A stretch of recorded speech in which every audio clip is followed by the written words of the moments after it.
చూడండి మరి సామెతల గ్రంథము 6వ అధ్యాయం 20వ వచనం చూస్తే ఇక్కడ ఇలా సెలవిస్తుంది కదా, నా కుమారుడా నీ తండ్రి ఆజ్ఞను గైకొనము, నీ తల్లి ఉపదేశంలో త్రోసివేయకము.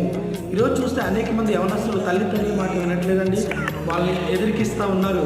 అమ్మ నీకేం తెలియదమ్మా, నువ్వేం మాట్లాడుకో, ఏమన్నా పని చెప్పినా నేను చేయను, నాకు తెలియదు అని అంటూ ఉన్నారు. నువ్వు వయసుకు వచ్చినప్పుడు నువ్వు ఎదుగుతున్నప్పుడు ఎంత ఎదిగితే అంత ఒదిగి ఉండాలని దేవుని వాక్యం సెలవిస్తుంది. ఈరోజు నీ తల్లిదండ్రుల మాట నువ్వు వింటున్నావా? మరి సామెతల గ్రంథంలో చూస్తే ఇలాగ సెలవిస్తుంది. మరి ఎఫెసీ పత్రిక ఆరోగ్యం అక్కడ మొదటి నుంచి చూస్తే కనుక నువ్వు భూమి మీద దీర్ఘాయుష్మంతుడు నీ తండ్రిని నీ తల్లిని సన్మానించాలి.